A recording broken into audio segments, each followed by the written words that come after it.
Warattilil Qur'ana tartila, dan bacalah Al-Quran dengan tartil, yaitu dengan baik, benar, jelas, penuh ketelitian dan sebagainya. Kalimat itu adalah kalimat perintah, dan Allah yang langsung memerintahkan kepada kita untuk membaca Al-Quran dengan baik dan benar. Ingat ya, kalimat itu adalah perintah dan nilai hukum daripada perintah itu adalah wajib.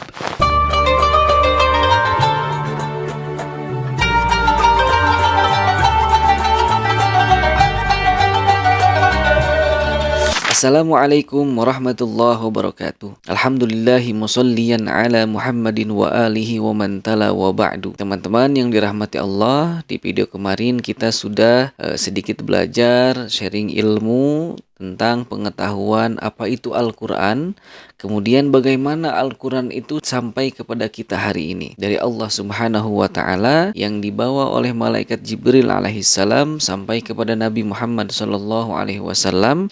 Kemudian Nabi Muhammad mentalakikan kepada para sahabatnya, kemudian kepada tabi'in, kemudian ke tabi'in sampai kepada para ulama, dan hari ini sampai kepada kita. Yang belum menonton videonya, silahkan tonton video kemarin. Dan untuk membantu channel dakwah kita, silahkan klik tombol subscribe, like, dan share sebanyak-banyaknya kepada saudara-saudara kita agar kita sama-sama bisa belajar. Teman-teman yang dirahmati Allah, tentunya masing-masing kita mempunyai motivasi dan alasan terkhusus keinginan untuk bisa membaca Al-Quran dengan baik dan benar. Bukan hanya kewajiban di dalam membaca Al-Quran, namun membaca Al-Quran, mempelajari Al-Quran adalah sebuah kebutuhan dalam kita berkehidupan. Maka dari motivasi misalkan kita ingin bisa menghafal Al-Quran, atau kita punya cita-cita terhadap anak kita supaya menjadi penghafal Al-Quran, untuk supaya bisa memberikan syafaat kepada kita, muncullah sebuah pertanyaan. Ketika kita ingin menggapai cita-cita menjadi penghafal Al-Quran, mahir membaca Al-Quran, harus mulai dari mana belajarnya, kemudian berakhirnya nanti di mana? Nah, di video ini kita akan menjelaskan tentang pemetaan dalam program menguasai Al-Quran, yang dimana kita sebut dengan piramida program Al-Quran. Kenapa harus program Al-Quran ini dirangkum dalam sebuah piramida, yaitu berbentuk segitiga? Karena dalam ilmu Al-Quran, piramida ini semakin ke atas semakin mengkerucut, namun semakin tinggi derajatnya. Artinya, ini menandakan bahwa semakin ke atas itu orang-orang yang mempunyai capability dalam bidang Al-Quran itu semakin mengkerucut, semakin sedikit. Maka ada kaul-kaul daripada ulama, membaca, mempelajari Al-Quran itu kan sebuah kewajiban, namun menjadi ahli dalam bidang Al-Quran itu sebuah pilihan.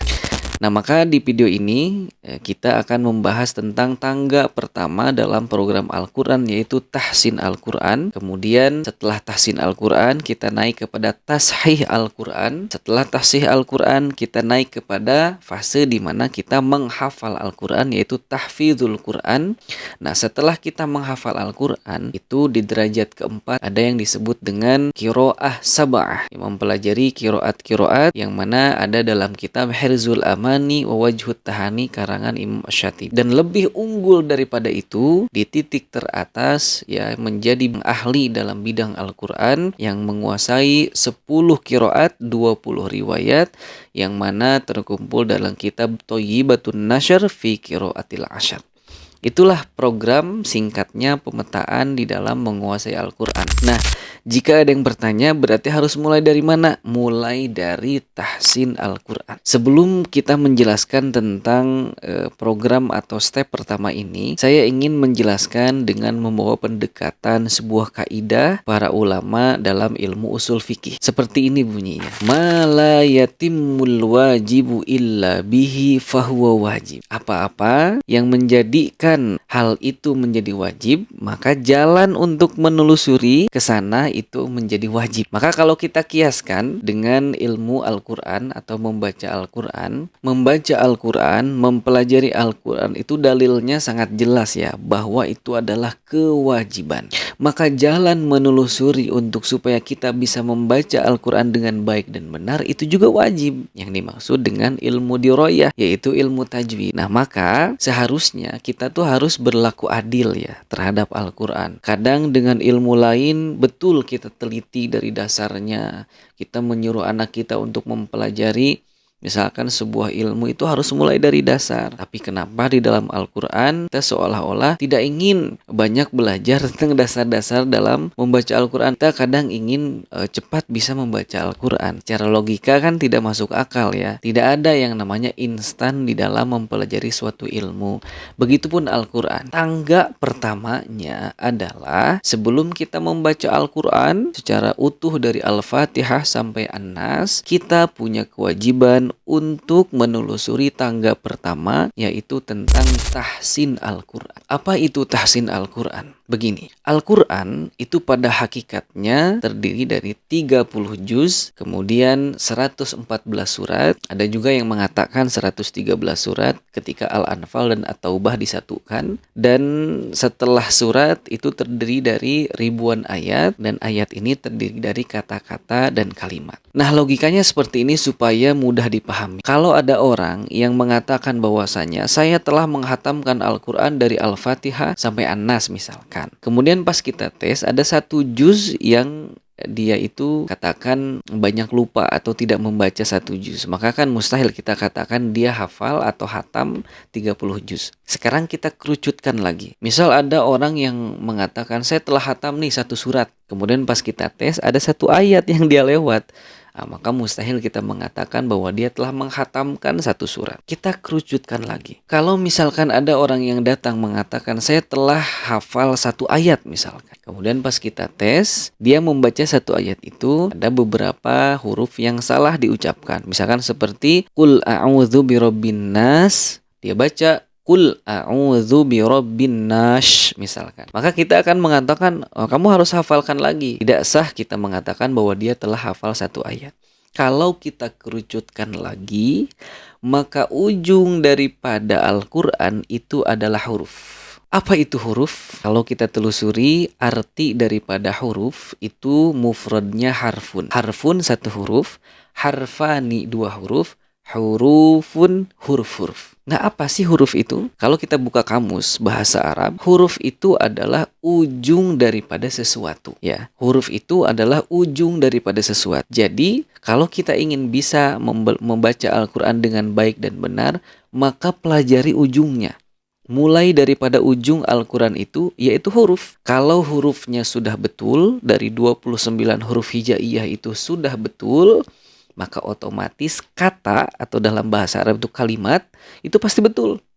Kalau hurufnya betul, pengucapan semua huruf itu betul, ketika sukun, ketika harokat dan sebagainya itu betul, maka pasti ayat itu betul. Nah, ketika satu ayat betul, maka pasti satu surat juga betul. Ketika satu surat betul, maka satu juz juga betul. Ketika satu juz betul, maka itulah hakikat daripada kita membaca Al-Quran dengan baik dan benar. Nah, ulama itu berijtihad ya bahwa tahsin Al-Quran itu disebut dengan ilmu tajwid.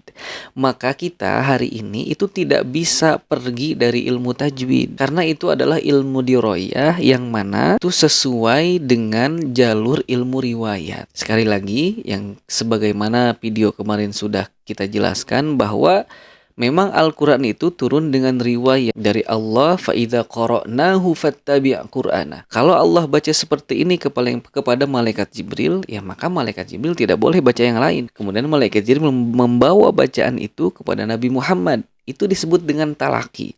Maka di dalam bahasa ilmu tajwid, ya, talaki itu disebut dengan al-ardu was-sima'ah. Ardu itu mencontohkan, guru mencontohkan misalkan ihdinas siratal mustaqim. Maka murid as-sima'ah mendengarkan juga melantunkan. Nah, teman-teman yang dirahmati Allah, insya Allah nanti kita akan belajar tentang dasar-dasar dalam ilmu tajwid, yaitu huruf, ya. Karena sebetulnya kalau kita rangkumkan, tajwid itu ada dua. Yang pertama ada tajwidul huruf, yang mana kita belajar untuk mengenali huruf itu, bagaimana keluarnya, dari mana huruf itu datang, kemudian tebal tipis daripada huruf itu. Ketika kita sudah menguasai 29 huruf itu, dengan paket komplitnya, kita tahu sifat-sifatnya, makhorijul hurufnya, dan sebagainya, maka kita masuk kepada tajwidul kalimah. Tajwidul kalimah itu apa? Seperti ya idhar, idgham, iqlab, ikhfa, terkhusus dalam bab mad ya. Karena banyak yang kita temukan di lapangan, orang banyak terpleset di panjang pendek. Seperti misalkan mengucapkan Bismillahirrahmanirrahim. Nah, mad asli khususnya. Jadi Bismillahirrahmanirrahim. Misalkan seperti itu. Itu kan hal yang sangat dasar. Nah, maka membaca Al-Quran dengan baik dan benar itu ada di tangga kedua, di program kedua. Yang mana program kedua ini disebut dengan tashih Al-Quran, yaitu membaca Al-Quran dengan baik dan benar dan nanti dikoreksi oleh gurunya setelah kita menghatamkan yang pertama tadi, program pertama yaitu tahsin Al-Quran. Tahsin itu juga bisa disebut dengan tajwid. Tajwid juga bisa disebut dengan tartil. Kenapa seperti itu? Jelas ya, dalil untuk kita membaca Al-Quran dengan baik dan benar itu dalilnya dalam surah Al-Muzammil ya, warattilil Qur'ana tartila. Bacalah Al-Qur'an dengan tartil. Nah, seorang sahabat ya datang kepada Utsman bin Affan radhiyallahu anhu. Kemudian sahabat ini bertanya, "Utsman, tartil itu apa sih? Yang dimaksud dengan warattilil Qur'ana tartila itu apa?" Maka Utsman bin Affan mengatakan, at-tartil yang dimaksud dengan tartil itu apa? Tajwidul huruf wa ma'rifatil wukuf. Kita mengucapkan huruf ya seluruhnya dalam kondisi apapun dengan baik dan benar. Kemudian dalam membacanya kita tahu waqaf dan ibtidanya, kapan harus memulai bacaan, kapan harus memberhentikan bacaan dan sebagainya. Nah, itu adalah step pertama tuh. Pemetaan pertama itu tahsin Al-Qur'an. Ketika kita sudah belajar ya 29 huruf dengan baik dan benar, cara pengucapannya dan sebagainya, kemudian tajwidul kalimahnya, kemudian baru naik kepada program kedua yaitu tashih Al-Qur'an, membaca Al-Qur'an dari Al-Fatihah sampai An-Nas serta mentalakikan kepada guru. Nanti biar guru yang mengoreksi kalau kita ada salah. Setelah tashih Al-Qur'an, mampu membaca Al-Qur'an dengan baik dan benar, baru naik ke program ketiga yaitu mulai untuk program menghafal Al-Quran ya dari juz pertama sampai juz 30. Setelah kita menjadi penghafal Al-Quran, menghatamkan Al-Quran ya, setoran Al-Quran, barulah kita naik derajat keempat yaitu dalam ilmu qiraat. Kenapa harus ilmu qiraat? Yaitulah Al-Quran. Misalkan kalau ada yang mengatakan saya telah menghatamkan Al-Quran. Kalau di hadapan ahli dalam bidang Al-Quran, dia akan bertanya, Al-Quran yang mana yang kamu baca? Atau sederhananya seperti ini. Ada orang mengatakan saya telah menghatamkan surah Al-Ikhlas. Saya telah hafal surah Al-Ikhlas. Kalau di depan ahli dalam bidang Al-Quran, maka pasti akan dipertanyakan seperti ini. Al-Ikhlas yang mana yang kamu baca? Al-Ikhlas yang mana? Perasaan Al-Ikhlas itu cuma satu ya. Al-Quran itu cuma satu. Tapi nyatanya hakikat dalam ilmu Al-Quran bahwa misal orang mengatakan tadi, saya telah menghatamkan Al-Ikhlas. Al-Ikhlas yang mana? Kalau Al-Ikhlas yang kamu baca itu walam yakullahu kufuwan ahad. Kalau dalam qiraat yang lain itu ternyata ada bacaan walam yakullahu kufwan walam yakullahu kuf'an. Ya, Al-Quran yang mana? Nah, maka step itu akan didapatkan di program keempat, yaitu ilmu qiraat. Karena pada hakikatnya, sebagaimana hadis Nabi Muhammad SAW, Innal Qur'ana unzilat ala sab'ati ahrufin. Jadi, Al-Quran itu tidak datang dengan satu bacaan, melainkan Al-Quran datang dengan 10 bacaan dan 20 riwayat.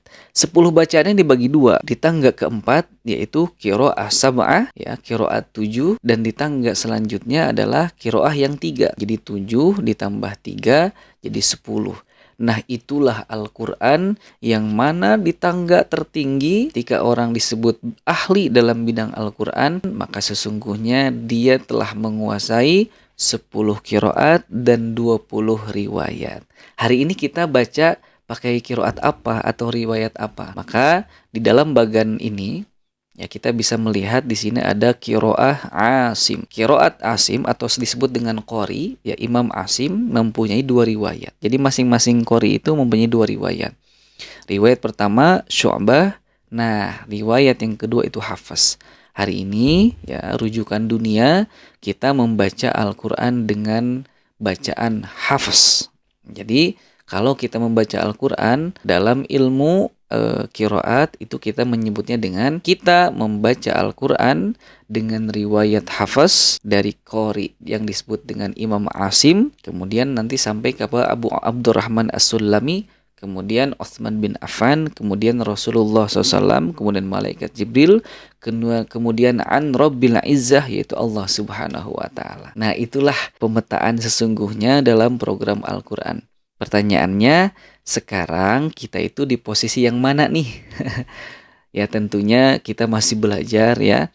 Dan ingat, pemetaan ini bukan untuk menakut-nakuti, karena pada hakikatnya dalam ilmu Al-Qur'an itu tidak ada yang sulit. Allah telah betul-betul mengulang-ulang satu ayat di dalam Al-Qur'an. Allah berfirman, "Walaqad yassarnal Qur'ana lidzikri fahal mim muddakir." Itu harus betul-betul kita ingat, kita tanamkan kepada diri kita bahwa Allah telah betul-betul memudahkan Al-Qur'an. Tinggal kitanya sebetulnya mau atau tidak, belajar atau tidak, malas atau tidak, dan sebagainya. Karena dalam ilmu Al-Qur'an itu meskipun programnya itu sangat banyak ya sampai mengkerucut ke atas, tapi ingat ya, Al-Qur'an itu semakin diperdalam semakin menyenangkan. Dalam kitab Hirzul Amani wa Wajhut Tahani fi Qiraatis Saba' ya, dalam 7 qiraat ya, kitab Hirzul Amani itu sekitar 1173 bait ya. Salah satu baitnya beliau mengatakan seperti ini.